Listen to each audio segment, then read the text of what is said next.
শুভেন্দু অধিকারী যখন নবান্ন অভিযান করলো, কয়েকশো গাড়িকে পুড়িয়ে দেওয়া হলো, পুলিশকে জুতো মারা হলো, ঠিক না বল কথা বলে?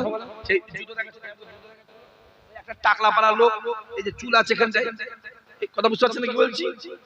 হ্যাঁ, পুলিশের মামা শুধু গাল দেওয়া হলো, কই তাদের ঘরে তো একবারে অ্যারেস্ট করা হলো নি, উল্টে তাদের জামাই আদর করে খেতে দেওয়া হলো। আর মুসলমানগুলো আমাদের মসজিদ মাদ্রাসা আন্দোলন করতে গেল, তাদের ঘরে অ্যারেস্ট করে জেলখানায় পোড়া হলো, পানি পর্যন্ত খেতে দিলনি।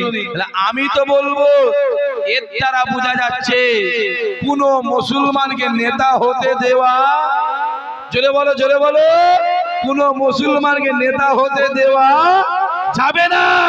কিন্তু যুবক শুনে, গ্রামের মাদ্রাসা আছে না নাই? কথা বল কথা বল। মসজিদ আছে না নাই? মাদ্রাসা মসজিদ আছে। কবরস্থান আছে না নাই? সামনে একটা আইন আসছে, কেন্দ্রে যদি বিজেপি থাকে 29 সালে শেষ অথবা 30 সালে প্রথমে আইনটা চালু হবে, কোন মুসলমানকে আর কবরে দাফন দিতে দেবে না। আইনটা আসছে আসছে। যতদিন যাচ্ছে ভারতবর্ষে জনসংখ্যা বাড়ছে না কমছে? জোরে বলো। যতদিন যাচ্ছে ভারতবর্ষে কৃষি জমি বাড়ছে না কমছে? কমছে। ভারতবর্ষে লক্ষ লক্ষ কোটি কোটি বিঘে জমি, বিঘে কবরস্থান আছে না নাই? ওই কবরস্থানগুলো দখল করে ওরা কৃষি জমি করবে। যদি বলেন ভাই জানে কেন? আজ থেকে 1.5 মাস আগে উত্তরপ্রদেশে একটা 312 বিঘে কবরস্থানকে রাতারাতি ভেঙে ডোজার চালিয়ে ফসলের জমি করে দেওয়া হলো। তুমি জানো আসামের জমিনে 22,000 মাদ্রাসাকে তালা মেরে বন্ধ করে রেখে দেওয়া আছে? তুমি জানো উত্তরপ্রদেশে 2100-র বেশি মসজিদকে ভেঙে দেওয়া হলো? তুমি জানো পশ্চিম বাংলায় যত মাদ্রাসা আছে কোন মাদ্রাসায় সঠিক টিচার নেই, কোন মাদ্রাসায় 2টো, 1টা, 4টে, 6টা? তুমি জানো মাদ্রাসাগুলো ঢুকছে, কখন বন্ধ হবে কখন বন্ধ হবে? কত মাদ্রাসা বন্ধ হয়ে গেল, আর তুমি হই হই করছো। হ্যাঁ,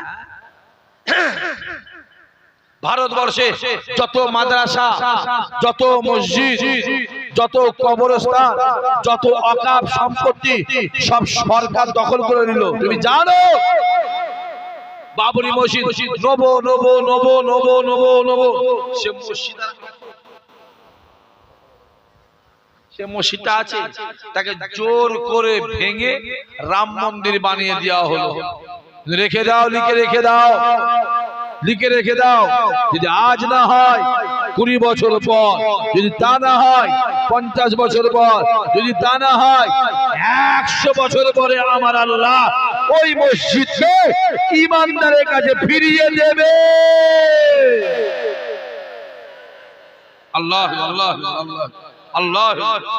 কারণ মসজিদ জীবনে কেউ দখল করতে, চিল্লে বলো চিল্লে বল, মসজিদ জীবনে কেউ দখল করতে পারে না।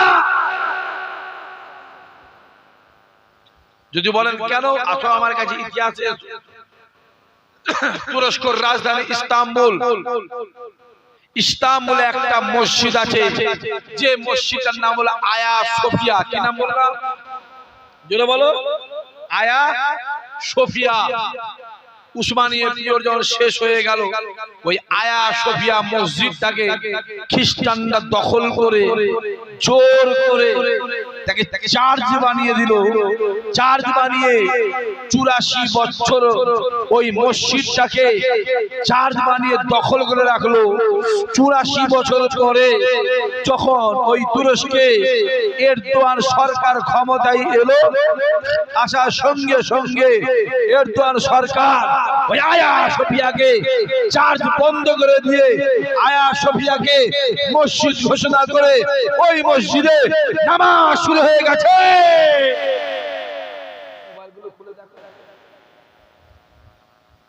হ্যাঁ, আমাদের মাদ্রাসা চলে গেল, কবরস্থান চলো। তোর বাপ, তোর বাপ যে কবরে শুয়ে আছে ওই কবরটাও সরকার দিয়ে দিয়েছে।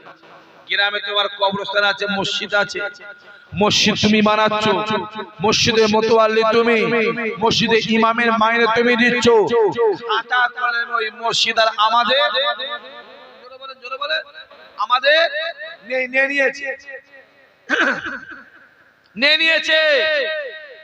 আপনার বাপ যে কবরে শুয়ে আছে নিয়ে নিল, আপনার মা যে মা তোমাকে 10 মাস 10 দিন পেটে ধরলো সেই মা যে কবরে শুয়ে আছে মায়ের কবর নিয়ে নিল। ছেলে বাপের কবর চলে গেল, মায়ের কবর চলে গেল, হই হই করছো, হাসছো, লজ্জা করে না রে?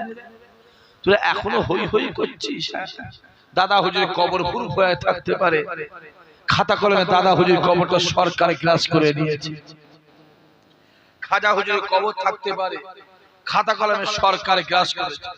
যত আকার সম্পত্তি সব সরকার গ্রাস করছে, আর তুমি আমি হই হই করছো। যদি বা আমরা কলিকাতার জমিনে আন্দোলন করতে গেলাম, যে আন্দোলন করতে গেল সঙ্গে সঙ্গে আমাদেরকে বলা হলো, পশ্চিম বাংলা মাননীয় মুখ্যমন্ত্রী বলে দিল যদি আন্দোলন করার দরকার হয় জোরে বলো দিল্লি গিয়ে আন্দোলন করো, যদি আন্দোলন দরকার হয় দিল্লি গিয়ে আন্দোলন করো। ও মসজিদটা আমার গেল, আমার নামাজের জায়গা, মাদ্রাসাটা আমার গেল, যেখানে আমার কোরআন শিখার জায়গা, বাপের কবরটা আমার গেল, তোমার নয়, মায়ের কবরটা আমার গেল, তোমার নয়, আল্লাহর ওলিদের কবরটা আমার গেল, তোমার নয়, আমার সম্পত্তি গেল, আমি আন্দোলন করব। আমায় বলা হলো আন্দোলন করার দরকার হয় দিল্লি গিয়ে আন্দোলন করো। আমি তোমাদের প্রকাশ্য যুবকগুলোকে বলে যাচ্ছি, আবু জেহেলের চোখে দেখবি না, আবু জেহেলের চোখে দেখবি না, আবু বকরের চোখে দেখো। রাসূলুল্লাহকে আবু জেহেল দেখতো কালো কয়লা, আবার আমার নবীকে আবু বকর দেখতো পূর্ণিমার আলো। জোরে হবে না? আমি প্রকাশ্য বলে যাচ্ছে, সামনে 26-এর ভোট আসছে, যখন গ্রামের মতল মারবা, তোর গ্রামের নেতা কাটে যখন তোমাদের বাড়ি বাড়ি ভোট চাইতে যাবে, যখন ভোট চাইতে যাবে তখন তোমরা কি বলবে? যদি ভোট চাওয়ার দরকার হয় জোরে বলো, জোরে বলো, দিল্লি গিয়ে ভোট চাও, বলতে পারবে তো? জোরে বলো, বলতে পারবে তো? এই কথার সঙ্গে কারা কারা একমত? হাতটা তুলে দেখেন, চোখে দেখেলি শুকনো আবু জেহেল কটা আছে দেখি এখানে। হাত না পাবেন, না পাবেন, হাত তোলো দেখি কত আবু জেহেল দেখি, দেখি ভালো। তাকবীর দাও, নারায়ে তাকবীর, হাত তুলে জোরে জোরে নারায়ে তাকবীর। I love, I love, I love, I love, নারায়ে তাকবীর। হাত নামাও। চালাকি পেয়েছো? হ্যাঁ চালাকি পেয়েছো। মাদ্রাসাটা আমার গেছে, আমার বুকে বেশি লেগেছে, কারণ আমার ছোট হুজুর কেবলা 8000 মাদ্রাসা আর মসজিদ করেছিল। জোরে হবে না? আমার বুকে বেশি লেগেছে কারণ আমার দাদা হুজুর কেবলা 14000 মাদ্রাসা আর মসজিদ করেছিল। জোরে হবে না?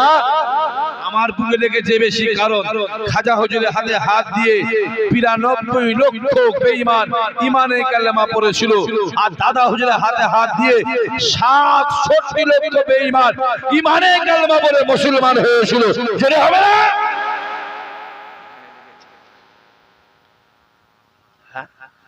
যদি আমাদের পশ্চিম বাংলার যত মুসলমান সংগঠন আছে সব সংগঠন নেতাগুলো যখন কলকাতায় আন্দোলন করতে গেল তাদের নিয়ে জেলখানায় পুরে দেওয়া হলো। এর ঠিক না ভুল কথা বলেন দেখেন। আমি তো প্রশ্ন করব, কচি শুভেন্দু অধিকারী যখন নবান্ন অভিযান করলো, কয়েকশো গাড়িকে পুড়িয়ে দেওয়া হলো, পুলিশকে জুতো মারা হলো, ঠিক না ভুল কথা বলেন? সেই জুতো একটা টাকলা পাড়া লোক, এই যে চুল আছে এখানে কথা বুঝতে পারছেন কি বলছি? হ্যাঁ, পুলিশের মামা শুধু গাল দেওয়া হলো, কই তাদের ঘরে তো একবারে অ্যারেস্ট করা হলো নি, উল্টে তাদের জামায় আদর করে খেতে দেওয়া হলো। আর মুসলমানগুলো আমাদের মসজিদ মাদ্রাসা আন্দোলন করতে গেল, তাদের ঘরে অ্যারেস্ট করে জেলখানায় পোড়া হলো, পানি পর্যন্ত খেতে দিল নি। আমি তো বলবো এর দ্বারা বোঝা যাচ্ছে কোন মুসলমানকে নেতা হতে দেওয়া জোরে বলো কোন মুসলমানকে নেতা হতে দেওয়া যাবে না। কিন্তু যুবক শুনে রেখে দাও, ওপেন টোপেন বলে যাচ্ছে, মুসলমান এখন বুঝতে শিখেছে, ঠিক না বল? জোরে বলো। আগে এখন বুঝতে শিখেছে। হই হই করছো, লজ্জা করেন না? বিহায়া, হ্যাঁ বিহায়া। তওবা তওবা, লা হাওলা ওয়ালা কুওয়াতা ইল্লা বিল্লাহ, আস্তাগফিরুল্লাহুল আজিজ। হ্যাঁ, লা হাওলা ওয়ালা কুওয়াতা ইল্লা বিল্লাহ। বক্তব্য মোবাইলে শুনছি, হ্যাঁ, রামায়ণ ধ্বংস হয়ে যাবে, মহাভারত ধ্বংস হয়ে যাবে, বাইবেল ধ্বংস হয়ে যাবে, গীতা ধ্বংস হয়ে যাবে, কুরআন ধ্বংস হয়ে যাবে। জোরে হবে না নাউজুবিল্লাহ? চিল্লে বলবে না? আরো জোরে বলবে না? হ্যাঁ, কুরআন ধ্বংস হয়ে যাবে, আমার প্রকল্প ধ্বংস হবে না? তওবা তওবা। হ্যাঁ, মুসলমান ঘুরছি, যা ঘুরে যা। চুরি করা যেমন পাপ, চুরির মাল কিনা জোরে বলো একই পাপ। ওই চোরকে সাপোর্ট করা, জোরে বলো, একই পাপ। অত সহজ নয়।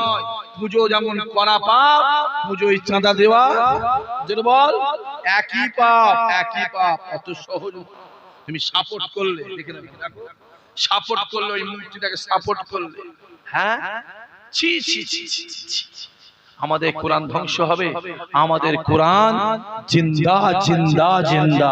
জোরে বলেন সুবহানাল্লাহ। দেখতে পাওনি কি চলছে? কি চলছে দেখো।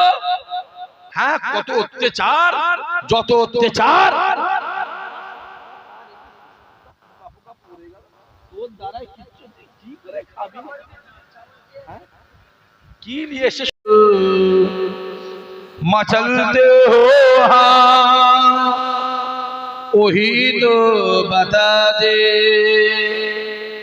किधर है मदीना अल्लाहुम्मा। बोलो যুবকরা, পড়ো, ভাইরা পড়ে।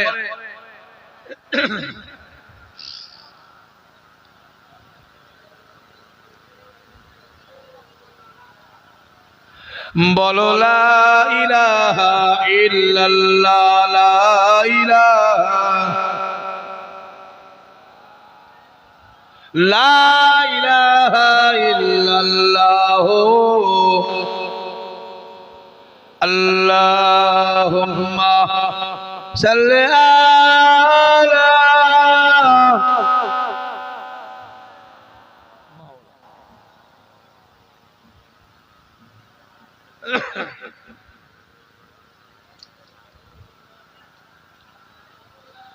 মাশাআল্লাহ মাশাআল্লাহ মাশাআল্লাহ। সর্বদা সেই আল্লাহ দরবারে কোটি কোটি শুকরিয়া, যে আল্লাহ পাক আল্লাহ তাআলা আপনাদের সকলকে পর্দার অন্তরালে আমার মা ও বোনেদের এবং আমি গুনাহগার আরামের বিছানা ছেড়ে, রাতের ঘুম ছেড়ে, দোকানে ভাই আড্ডা মারা ছেড়ে, দুনিয়ার কাজ কাম আয়েশ আরাম বিলাসিতা ছেড়ে পাক বাগান জান্নাতে বসা তৌফিক দান করেছেন সেই আল্লাহ পাকের দরবারে কোটি কোটি শুকরিয়া। সকলে বলেন আলহামদুলিল্লাহ। জোরে বলেন না আলহামদুলিল্লাহ। আপনারা সব কোথায় যাচ্ছেন?